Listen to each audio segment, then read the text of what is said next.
You're listening to the Faith and Other Oddities podcast, brought to you by the Raven Creek Social Club, where we talk about faith and other oddities.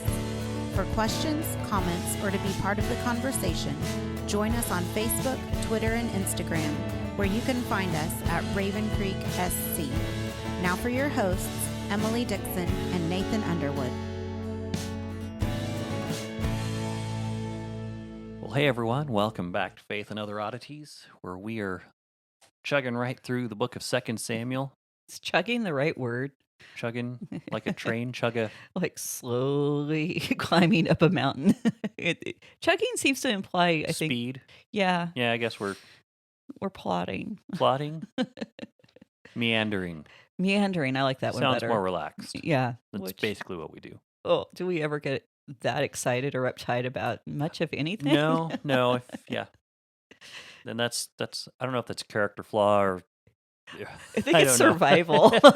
So, anyway, that being said, let's talk about the Bible. Okay, so we're still in 2 Samuel 8, and we're talking about David's victories, and we've had that talked about the crazy events with the horses, which we spent probably way too much time on the horses, but yeah, I love them.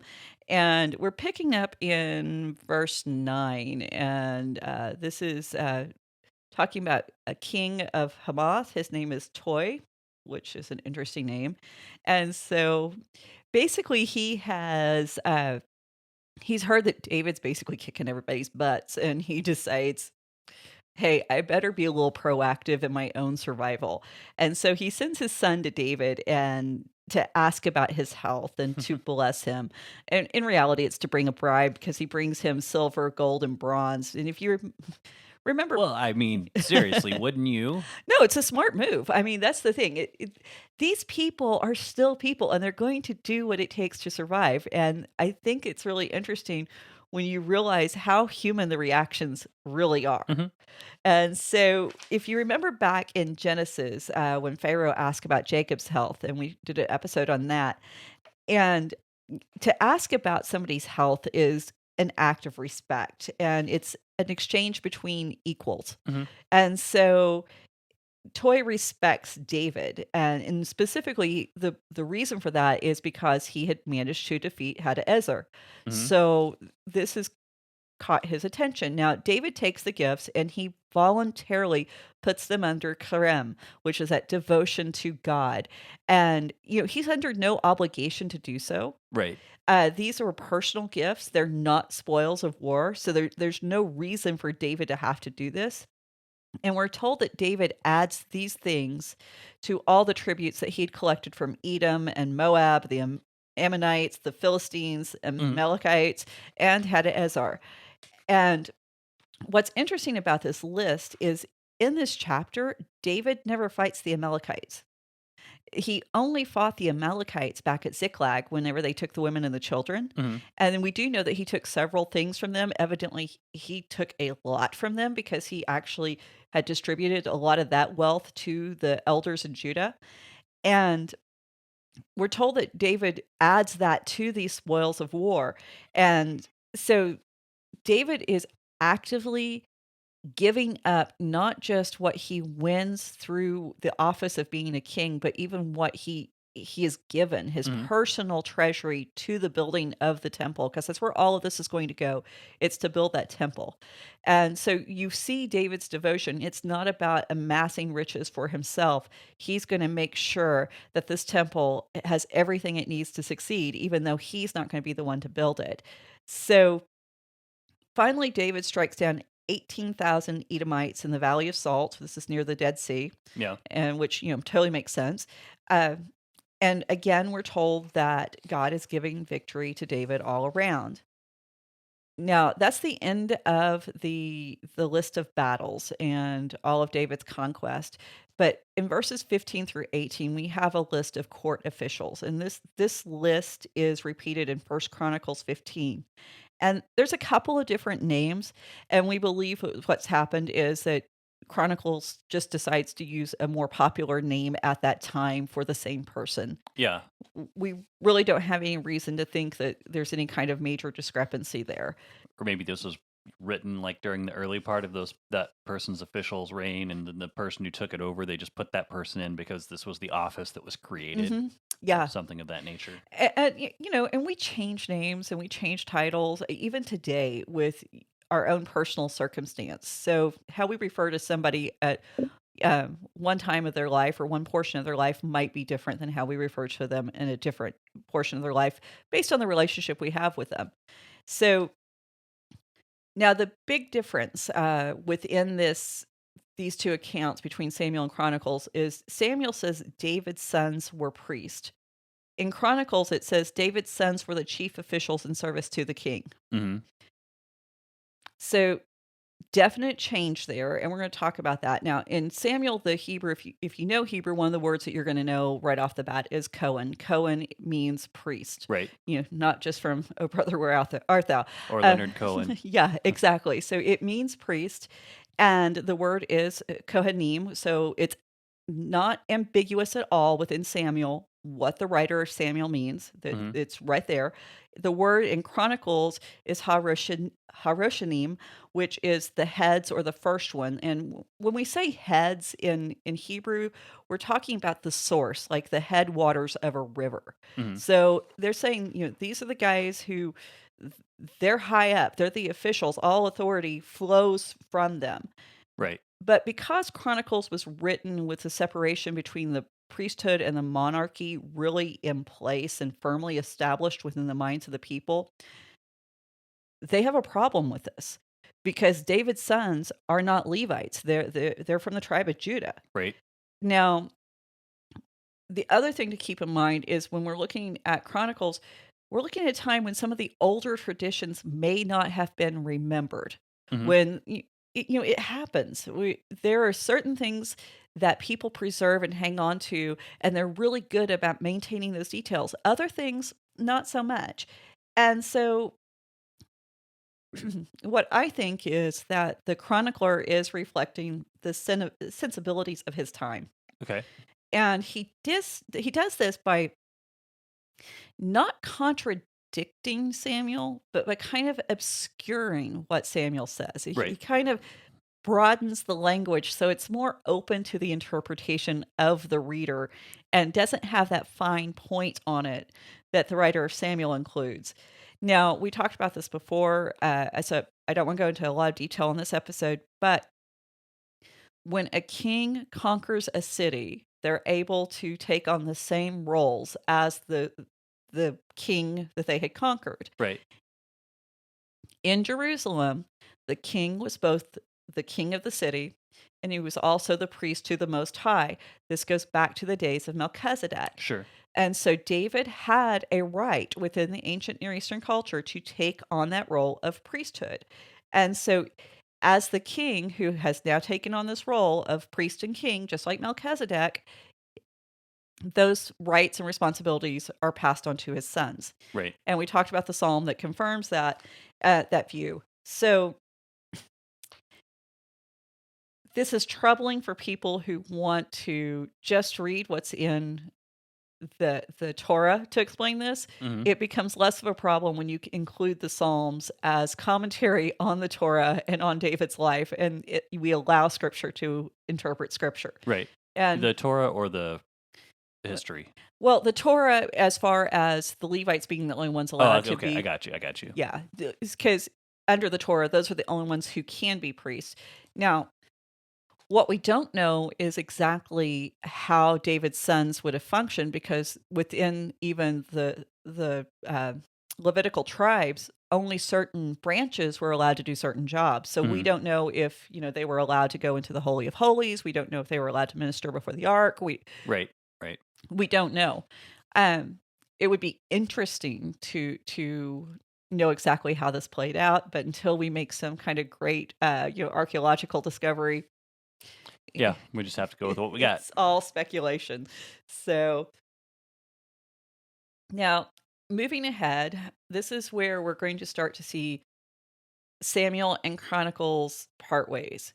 And they're going to part ways, come back together, part ways, come back together, Hmm. and then eventually towards the end, they're just going to go on two different rails. Right. And so this is the first major departure of Chronicles from Samuel. The writer of Chronicles does not include chapter 9 at all. It is completely missing. There's a couple of reasons for this. Number one is the writer of Chronicles doesn't want to draw any attention or any more attention to Saul than absolutely Hmm. necessary. Hmm. He was just a little hiccup. We don't really talk about him. We're just going to just keep moving. So he wants you to have your focus on David. So to talk about Saul's descendants as even still being in existence is to create problems in the mind of the chronicler. Sure. So he ignores this. The other thing is David's dealings with Mephibosheth later on aren't the greatest.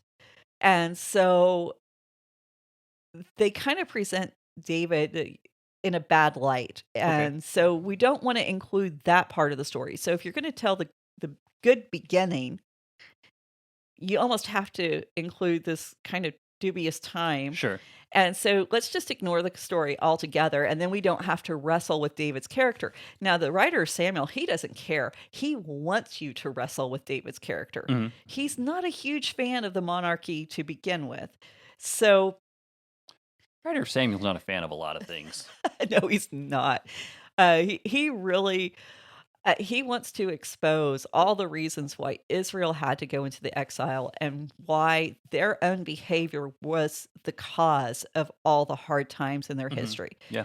And the chronicler wants to make it more about the story of redemption and hope. Right. And so, that's the really cool thing, too. And if we think about even, again, how we tell stories, how we talk about things, how you frame this exact same events will change how you see them.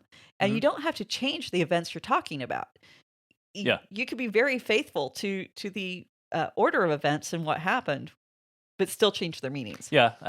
I love Leighton Flowers actually talks about how we frame things will affect how people view it. And he goes, you might read a headline that says intelligence agency secures information to stop bombing, which is, that sounds great. But then if you find out that they tortured people to get that information, it's not so great anymore. Exactly. So, I mean, not to get too political, but that's just an example that I Right. thought was a great illustration.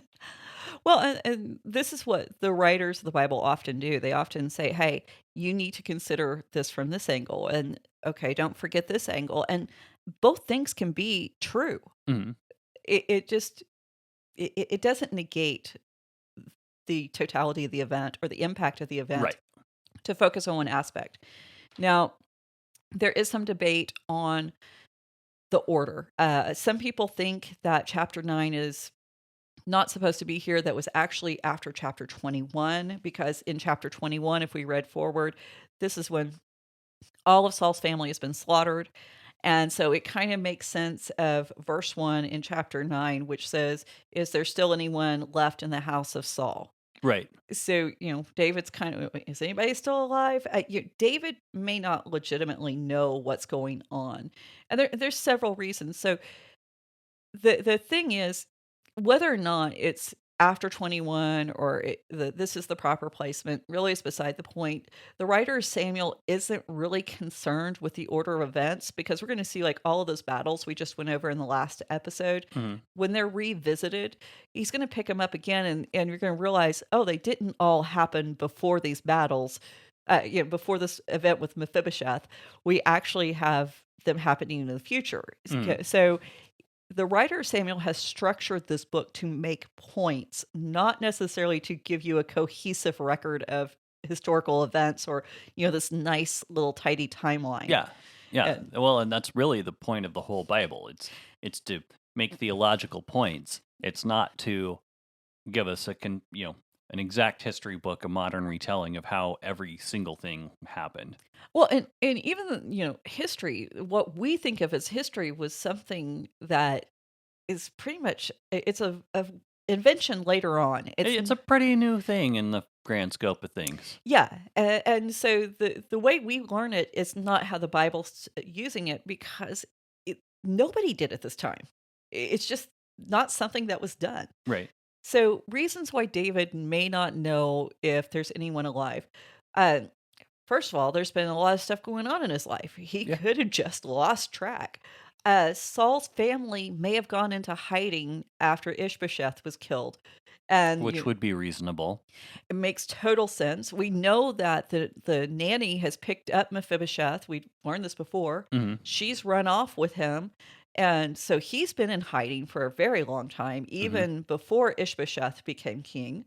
Uh, if it was something that happened after the events of chapter 21, David may think that everyone is dead.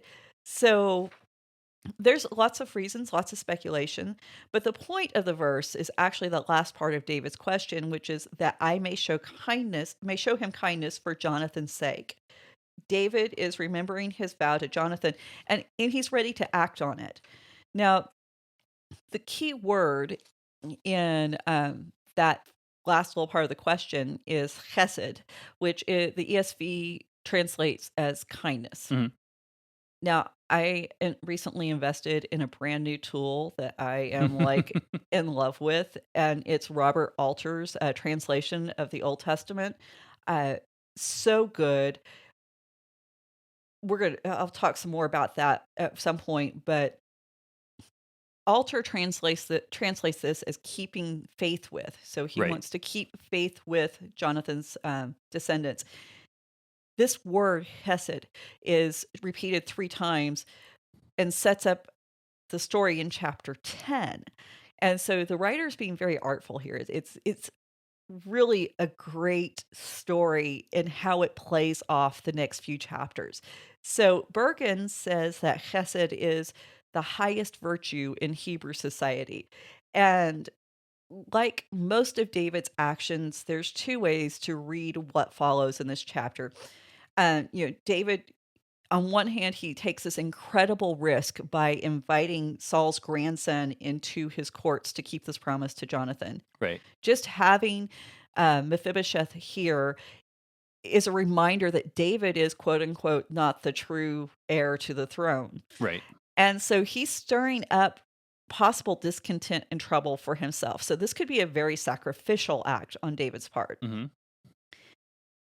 Or on the other hand, it could be a very smart move by David in that, you keep your friends close and your enemies closer. Well, there's that, or it could even be a political statement. Be like, no, I was part of this family It could be. because he was legally married into it. He was married into it. Jonathan was his best friend.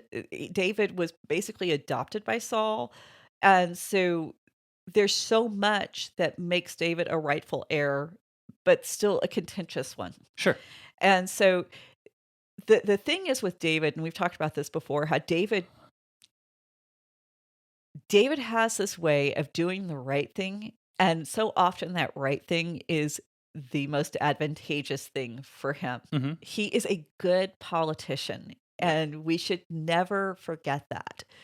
But at the same time, we shouldn't say that just, takes away the credit due him for doing the right thing.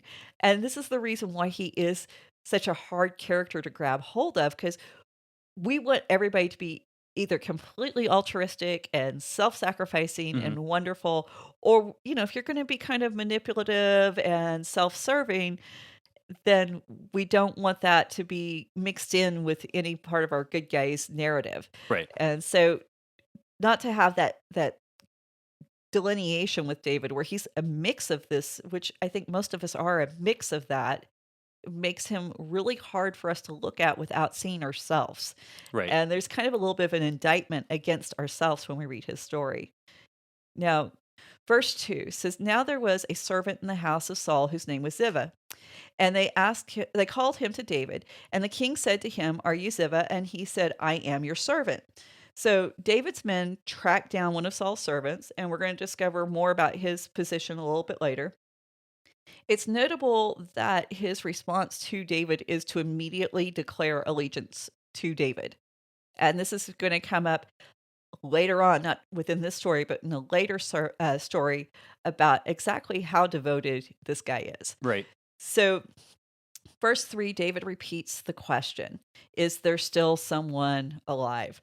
And Ziba replies, there is a son of Jonathan. He is crippled in both his feet, which we knew from a previous chapter in 2 Samuel.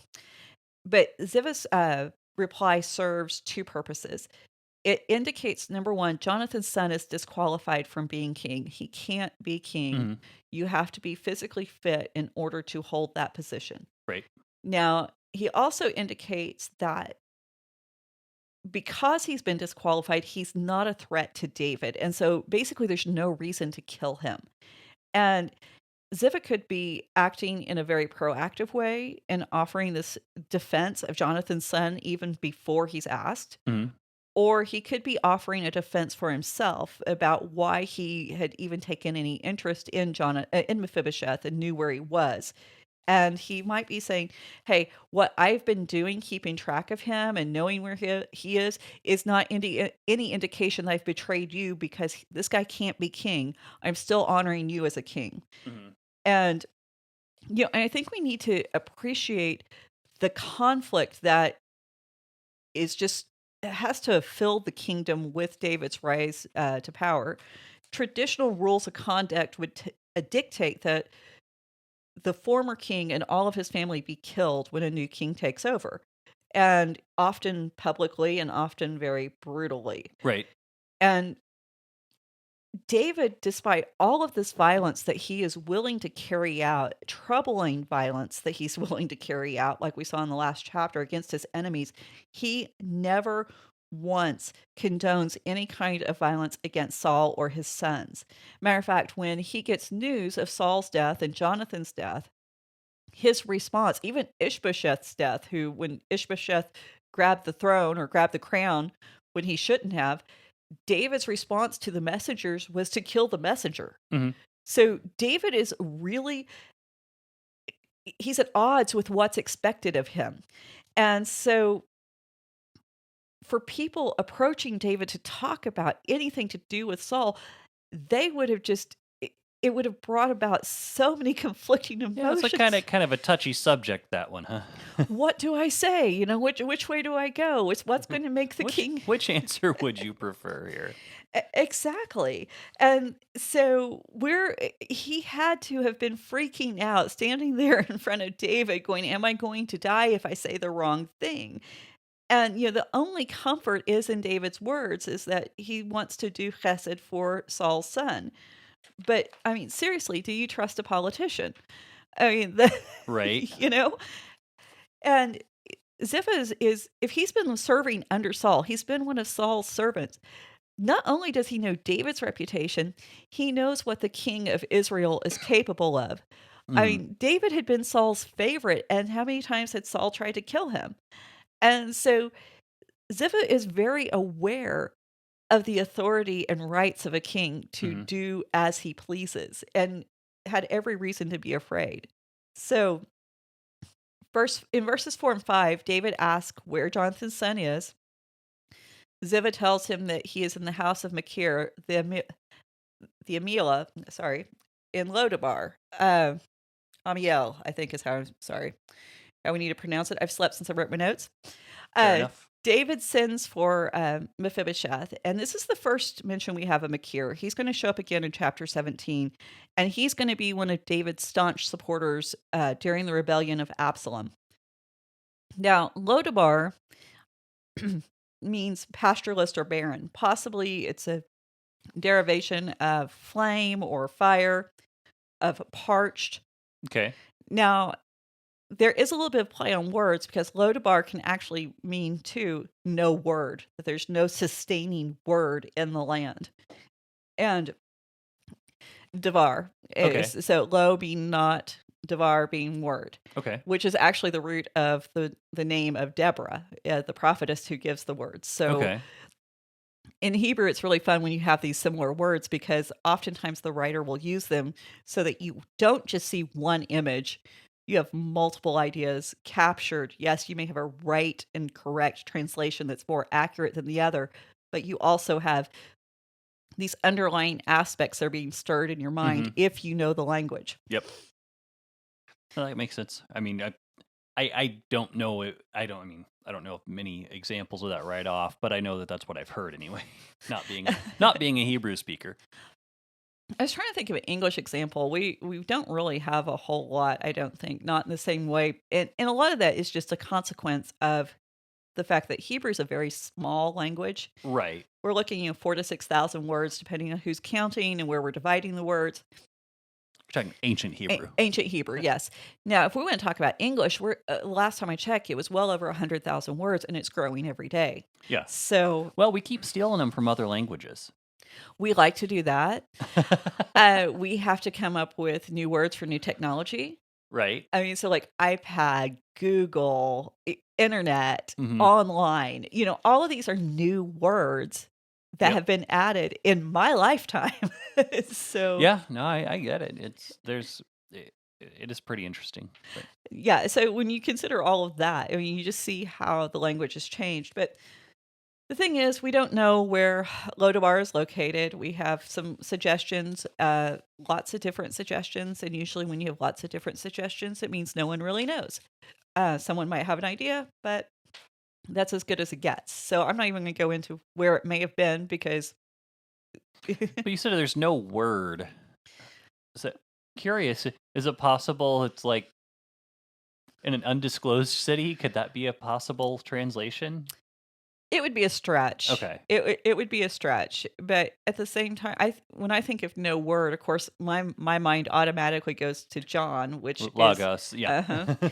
So, but the idea of a sustaining word, and the Torah was a sustaining word. So there's also the idea that it could have been a lawless city or someplace which On the outskirts. yeah, which makes sense if you're hiding from a king and you don't want to be found. Well, where are you going to go? You're going to go where the order that his reign has provided isn't You're going to go outside of its jurisdiction. precisely. So, yeah, this is the reason why I think Hebrew is so much fun, because you can play with these things. It just be careful when you talk about like the underlying possibilities. You don't want to go too deep and Sure. miss the main point. So, verse 6, and we're just going to read the first part. It says, "And Mephibosheth, the son of Jonathan, son of Saul, came to David and fell on his face and paid homage." Now, we finally have a name. This is the first time in the chapter it's mentioned, Mephibosheth. In Chronicles, his name is given as Meribal. Mephibosheth means from the mouth of shame, which might refer to his condition. Mhm. So this may not have been the name that Jonathan gave him. But we know that the writer of Samuel doesn't like to include the word Baal in everything, because that's the foreign god. Sure. We don't talk about him. If it is Baal, it's more likely that the name means he who contends with Baal. And so the idea that this would be seen, that Mephibosheth would be seen as a hero, that he would be one who contended with Baal, because who else fought against Baal? Well, now we're back with Gideon and Jerubbaal. So that way he's kind of mirroring Gideon in a really weird way. Okay. Yeah. I didn't go into that really deeply, but it's a kind of, it would be interesting to sit down with both stories and see what parallels we find. But I think they're going to be found more in the later story of Mephibosheth than here. Yeah, that's kind of a project for someone else. Yeah, right now, anyway. But Mephibosheth, he falls on his face. He pays homage to David. This is not an easy act. I think we need to remember that. This guy's crippled in both his feet. Getting down might be easy. Getting back up afterwards would probably be painful and require some assistance. But that makes it that much more of a symbol and an act to demonstrate his willingness to see David as king. He is in no way trying to say David shouldn't be king. And he's not challenging David as king. His response is just, it's so instinctive and so immediate that you're the one I'm going to follow. Yeah. When in reality, he probably would have been the one who would have succeeded Jonathan had Saul's line continued. So he's looking at the man who has what is quote unquote rightfully his. And to see David elevated to the position that he would have fulfilled, in a normal human being, that might have stirred up some jealousy and bitterness, but Mephibosheth doesn't seem to offer any indication of that. It's just, this is where we are, and this is where we're going to go, and we're going to accept your rule. Um, in 6b, David calls Mephibosheth by name, and David hasn't been told the name. No one said who this is. So there's really an interesting thing to think about. Did David recognize him? Um, Mephibosheth was 5 years old when he was taken away, and now he's somewhere in his 20s, according to the timeline. So, did David know who he was? David and Jonathan were friends. Was he Yeah. carrying Mephibosheth around on his shoulders? Were they, throwing the ball back and forth in the yard? Right. How close were they when this kid was little? And so you kind of have to wonder what the connection was there, but of course, the writer Samuel doesn't tell us. So, verse 7, David said to him, "Do not fear, for I will show you kindness, Chesed, for the sake of your father Jonathan, and I will restore to you all the land of Saul your father, and you shall eat at my table always." Now,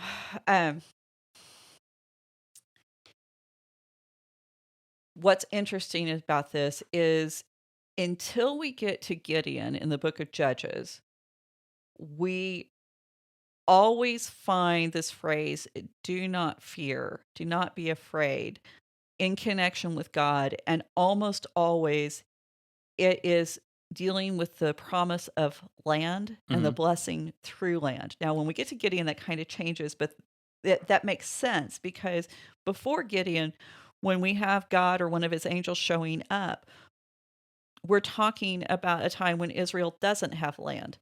When we get to Gideon, now we're talking about the protection of land. Mhm. So when David says this, it's crazy. And by the way, let me give some scripture on that, so you don't think I'm just And making this oftentimes when it's spoken either by an angel or the angel of the the angel Lord. of the Lord. Yeah.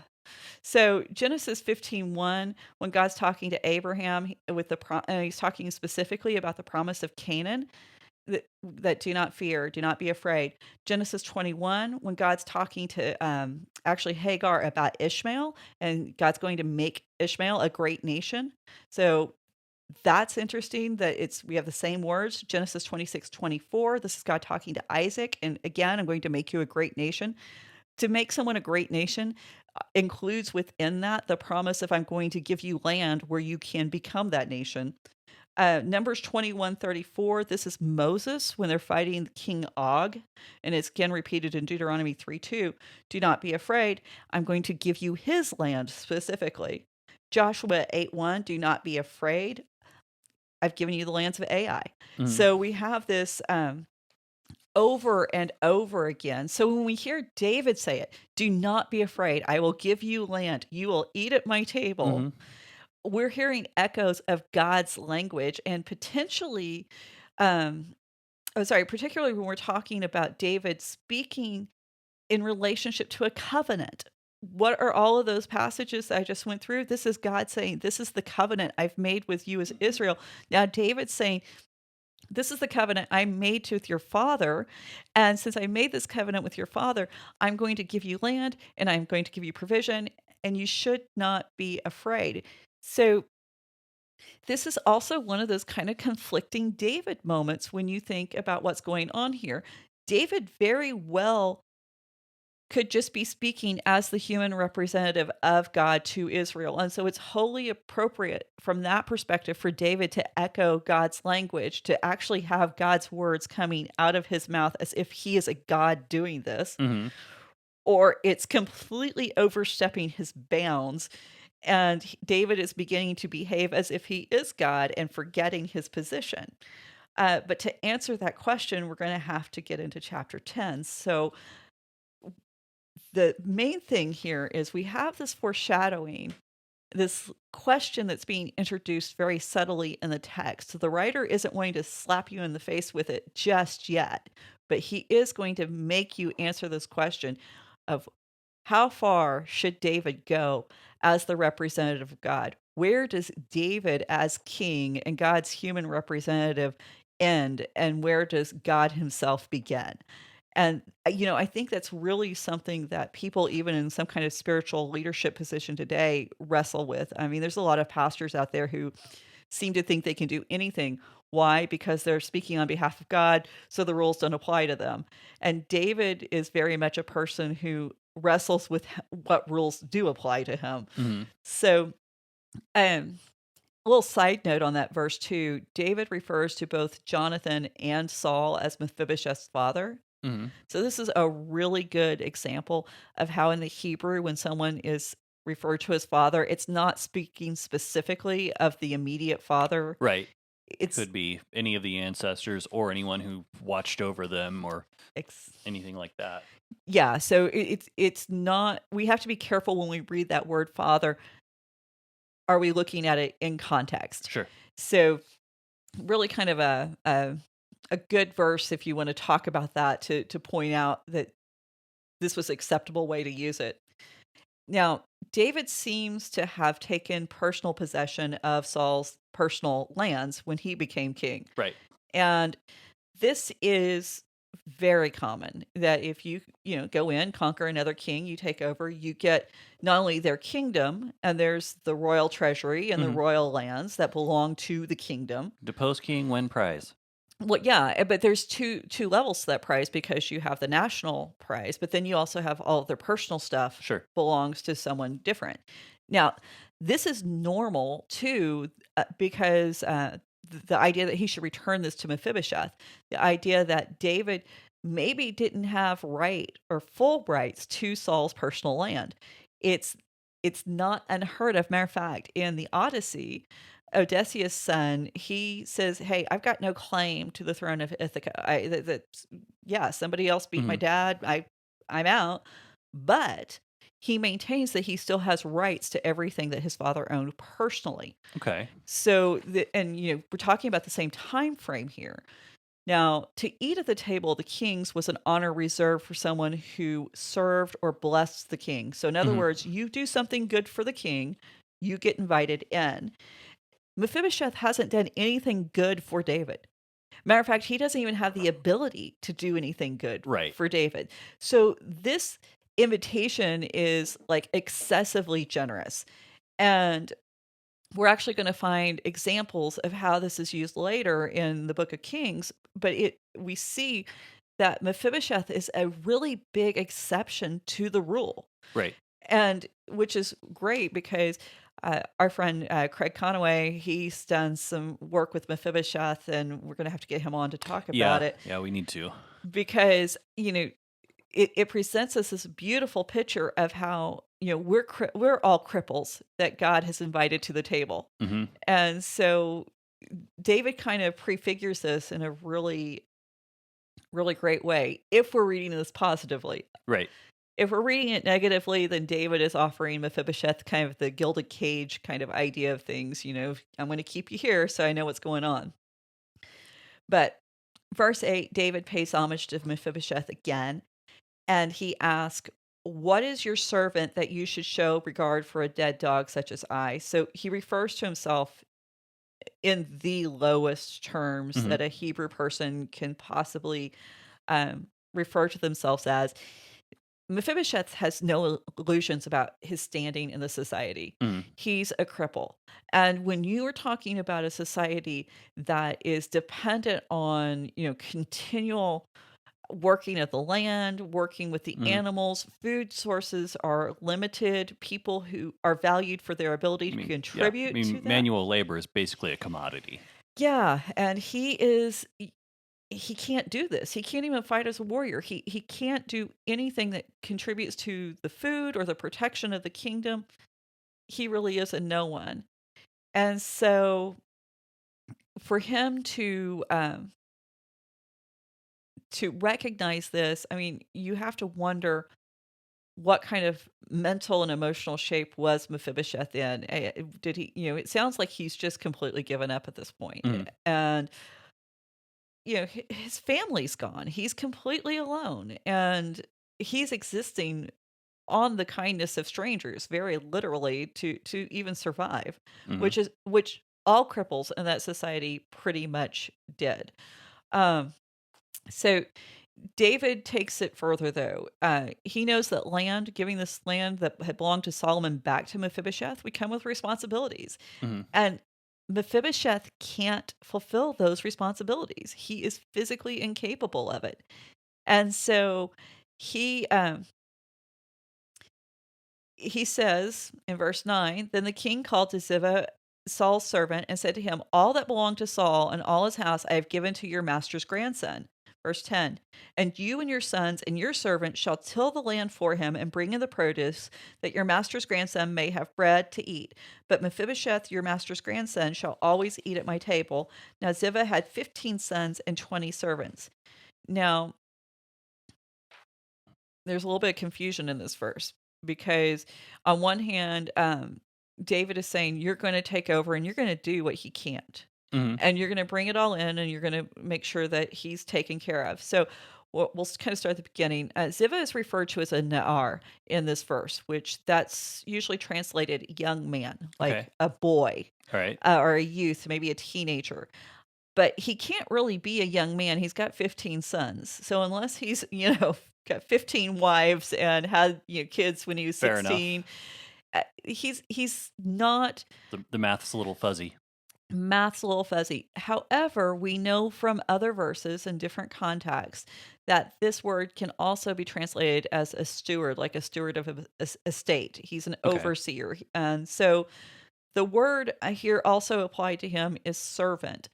And this is in the last part of the verse. And it's weird that the ESV decided to translate servant, Na'ar as servant in that last part of that verse. It's not. Sometimes their translation choices make me ask. The writer obviously makes me ask questions. Anyway, I won't get started on the ESV just yet. When the writer is trying to make a distinction between a servant and the Na'ar, the steward, the term servant here is the term servant used in this passage and applied to Ziva and other places, but Alter points out that when we have the word for servant, which is eved, it encompasses hired and free servants. So Okay. we've got this. It can be someone who you pay for their labor, or it could be someone that you've captured in war, or someone who is working for you to pay off a debt. And Alter is definitely a servant, but his 20 men are not servants, they're slaves. So he Okay. makes that distinction. And Zamora sees this passage as alluding to a situation in which Ziva is the servant of David, but then he had been functioning as a steward over Saul's estate, which David took over. So this is why he gets moved in that position. And then underneath him, he has these slaves that serve him. So Ziva is kind of, even though he's David's servant, he's got some standing because he's got these slaves. He's got people. I mean, he literally owns other people. And in this culture, that's a symbol of being wealthy and successful. Right. And so We're not so much for that today, but it happened back then. yeah. And so, but there's a hierarchy in place. And the point is, Ziva was not someone who was obligated to immediately do this. David Right. did not own him in the way that Ziva owned his owned his slaves. And so, But still, to be given land to work, that's kind of a big honor in that day and age, too. it is, but here's the thing. It seems as if Ziva was already doing this and kind of functioning as the lord of the land. So this is a demotion for Ziva because now the land no longer, even functionally belongs to him. It belongs to Mephibosheth. And now he has to give all of what he was bringing in, not just his tribute to David, but now he has to give it to Mephibosheth. And so he's not going to be as prosperous as he once had been before Okay. Mephibosheth shows up on the scene. Now, the whole arrangement is a source of confusion because on one hand, David is saying that Ziva is supposed to be providing bread for Mephibosheth to eat, and yet Mephibosheth is supposed to eat at David's table. And so why do both of these things need to be happening? So there's two possible ways to resolve this. One, Mephibosheth has family that is not included in the table to dine with David. Sure. We later learn that he does have a son. So providing food for Mephibosheth may actually be referring to providing food for Mephibosheth's wife and other kids, and the estates being what provided for them while dad was in Jerusalem. The other thing is living with a king was not cheap and it wasn't always free. When you lived in the king's house, you still were expected to maintain a certain level of dress, Hmm. a certain level, of being able to present yourself as belonging to that Hmm. level of society. And he probably would have had to have apartments nearby that were maintained, and he would have had to have people who could take care of him in those Right. places. So he still had expenses just to even be there. Matter of fact, it's kind of interesting. Forget which Louis it was in France. He when he was working on Versailles, he had the royal courts and the lords and the ladies who were part of that, and it was actually considered something of a financial burden to be among the king's favored Hmm. because they had to dress and conduct themselves in a certain way, and they weren't able to take care of their own business dealings all the time Right. because they weren't in Paris. Well, that Uh, makes sense. yeah, not that that's a great one-to-one Ratio. translation. Yeah, you can't always impose Yeah. Every analogy breaks down somewhere. exactly. That's what I'm trying to say. So, verse 11. And so Ziva said to the king, according to all that the Lord commands his servant, so will your servant do. So Mephibosheth ate at David's table like one of the king's sons. Now, we have moved so far in the story, it's almost hard to remember that this is almost exactly the same situation that David was in with Saul all those years ago. Hmm. And so now it's David who brings Saul's grandson into the royal house. But there's some distinctions because David isn't bringing Mephibosheth in because he's useful, where that's exactly why Saul brought David into his house. Hmm. David was there to help calm Saul whenever that evil spirit was troubling him. Right. And so David's act is an act of Hesed, Saul's act is one of utility. Hmm. Now, David not only invites Mephibosheth in, he asks nothing of Mephibosheth. He doesn't make him do any kind of work or service. And when David becomes a threat to Saul, Saul drives him out. But Mephibosheth is the threat that's brought in. Hmm. So on the surface, the situation seems the same. But when you look deeper, you see that it is a reversal of David's situation, not a reenactment Right. of David's situation. And so I love that because in a lot of ways, David is basically functionally adopting the son of his enemy is kind of a foreshadowing of God's invitation to us. Hmm. And so there's a lot of application and theological points that can be brought out. And I don't want to go into them too much because we do want to get Craig on here and let him really go into that. So, verse 12, Mephibosheth had a young son whose name was Micah, and all who lived in Ziva's house became Mephibosheth's servants. So, Ziva goes from being the servant of David to the servant of this cripple, this nobody in society. And like I said, this is going to play into some of the things that Ziva does later. Right. And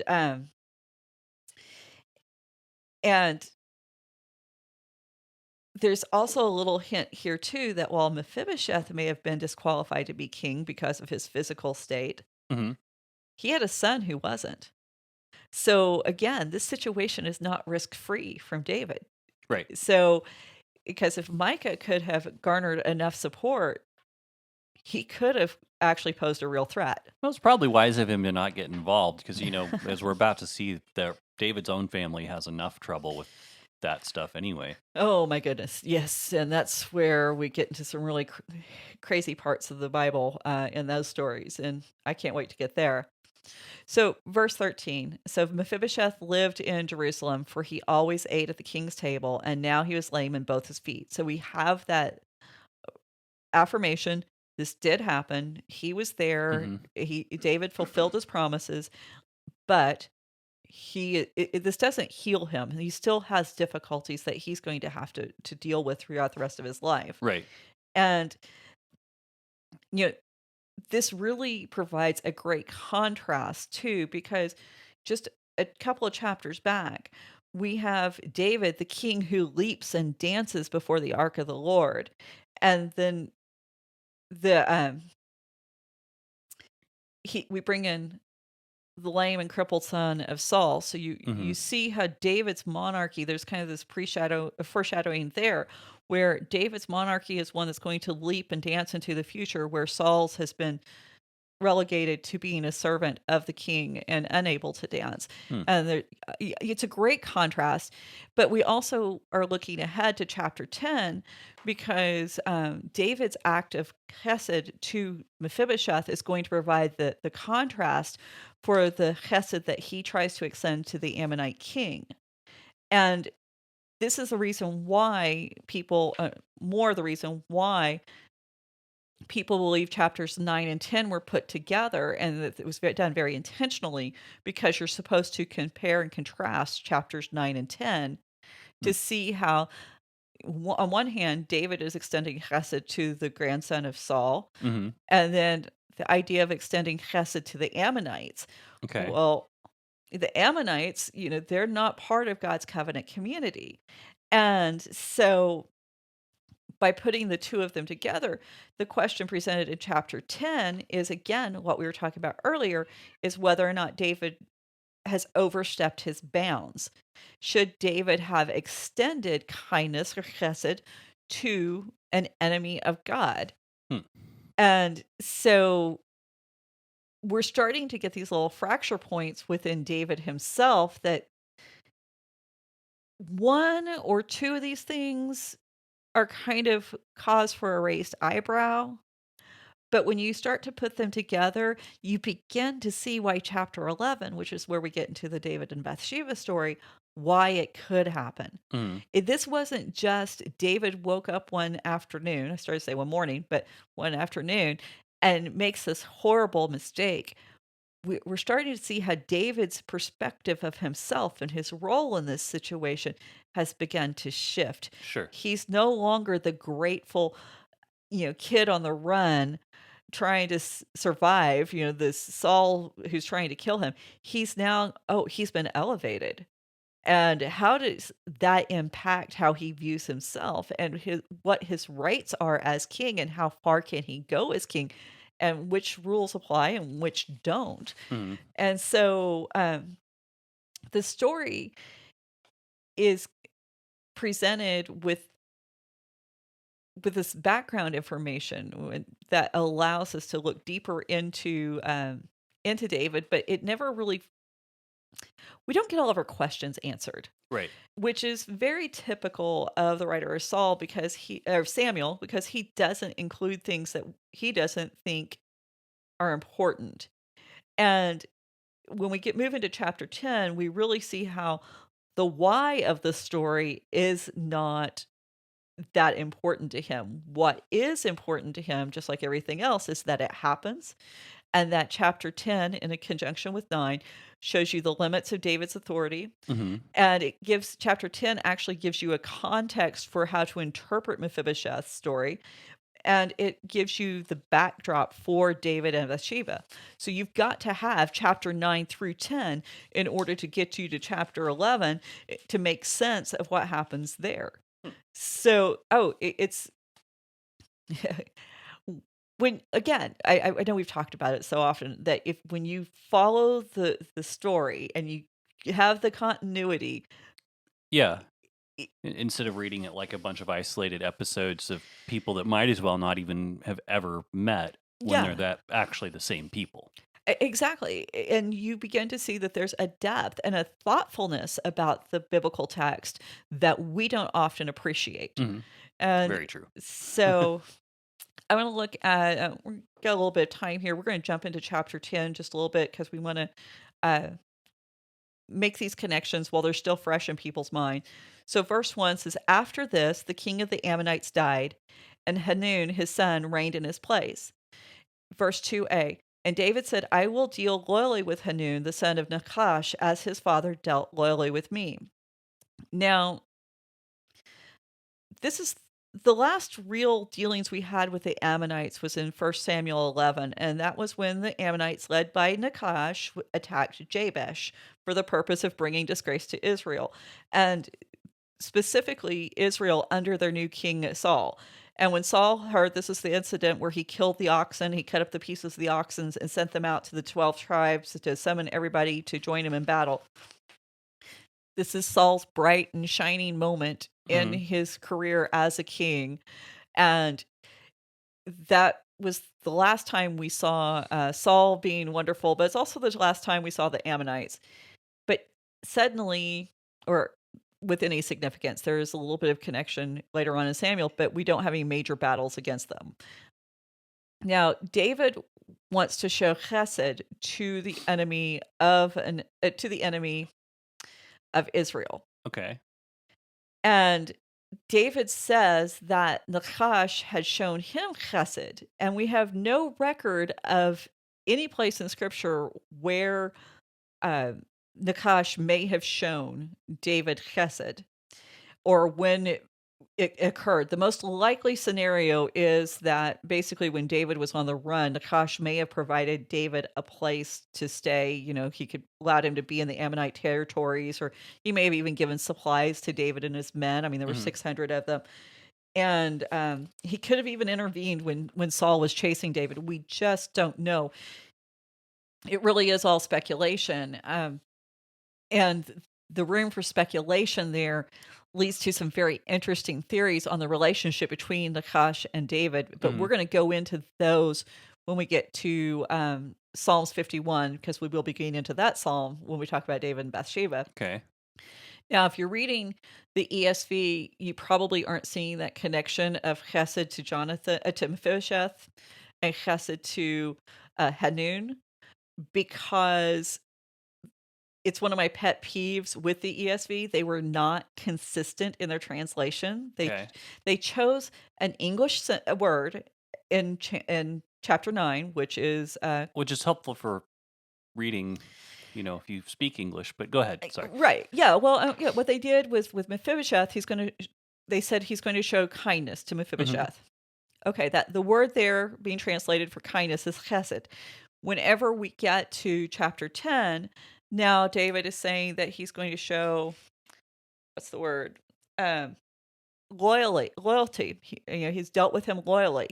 Yeah, and even the GPS says keep faith. Keep faith. Okay, so this is the reason why. But it's both. It's in both places. Keep faith. Yeah. There you go. And Robert Alter, whenever he did his translation, that we see the same thing. He keeps those two phrases consistent, so that when you're reading through there, you actually see that it is the same. You see it's the same phrase. It's the same words. Now, absolutely, kindness and keeping faith or loyalty, all of these words describe chesed. We don't have a great English word for translating this. So a lot of times we do throw these synonyms out there that just try to capture the idea without trying to completely define it, because if you try to define it in English, we're going to be here all day. Right. And so the ESV doesn't necessarily use the wrong translation in either place, but in not keeping it consistent, we miss the fact that these two stories are supposed to be connected. Sure. And so that's the reason why I do like Robert Alter's translation, because in chapter 9 and verse 1, it says that I may keep the faith with him. And then in chapter 10, verse 2, it reads, let me keep the faith with him. It's there. It's on and if you're just paying attention, even if you're just reading in English, you get what's being said, and you see how the two stories are being connected with this lexical connection. But then as you keep reading, you'll be able to see that there is a thematic connection. And one of the elements of the thematic connection is we're talking about sons. Right. Mephibosheth is Jonathan's son. Hanun is Nachash's son. And David desires to show these sons Chesed as a way of honoring not the son, but the dead father. Hmm. And so the difference being that Jonathan and Mephibosheth, they're member of the covenant community of Israel. They are deserving of God's kindness and God's loyalty and love. Hmm. Nakash and Hanun, they're enemies. They're Ammonites. They don't belong to Israel, and they're part of the group of nations that God has commanded that Israel drive out of Canaan. And so when you put the two stories together, you get the larger truth that's revealed within the narratives that you don't get whenever they're told individually. And so we've got some really great stuff to go into, and I can't wait to get into the rest of verse 2. I do have a question go ahead. on that. I'm just going to throw this out here, then we'll probably wrap up. Yeah. But what we're seeing in this parallels or contrast is we've got, you can show kindness to the person who comes to your table and becomes part of the family Mm-hmm. versus showing kindness to the enemy who's out there still doing their own thing. It's kind of a appropriate circumstance and whether or not, and I don't know if that's where that's going, but it seems to me like there might be some kind of parallel or some kind of message if you wanted to take a message away from it, Because what we find, Mephibosheth, when he's approached by David, man, he's on he painfully throws himself on the ground and says, "I'm your servant. Who are you to pay attention to me?" Whereas we're going to find out Hanun, his response is completely the opposite. Right. And so there's also some really interesting clues hidden on how we could, find some modern application within the story itself, within the language itself. Right. And if someone wants to, play a little game of seeing if they can figure it out, in just verse 2b, if you read that carefully and think about how those words are used within the New Testament, I think a lot of people are going to figure out where I'm going with this pretty quickly. But anyway, yes, definitely there is something there with not only how we respond, but how do we extend this invitation to join in the loving kindness of God? And when is it appropriate to extend loving kindness and how it's extended? This is all wrapped up in these stories. And I think it's very illuminating, and we can actually find some really great application in them. So I'm excited about the next section of the story. Yeah, sounds good. Well, I'm looking forward to that. Hopefully everyone listening is. If you want to be part of the conversation between now and next episode, feel free to hit us up on social media at Raven Creek SC, where you can find us on Twitter, Instagram, and Facebook. And ravencreeksc.com is our website where you can find past shows and show notes on some of the older stuff. And we're updating those as we can. Supposedly. Also check out Joe Zaragoza with Commentarians, Joshua Sherman with Tending Our Nets, and Change My Mind with Luke T. Harrington. So, but come join the conversation, and we'll see you next time. Thanks. Bye. You've been listening to the Faith and Other Oddities podcast, a Raven Creek Social Club production. Don't forget to follow us on Facebook, Twitter, and Instagram. If you like what you've heard, please write us a review on iTunes or consider supporting us on patreon.com/RavenCreekSC. As always, thank you for listening, and don't forget to join us next week.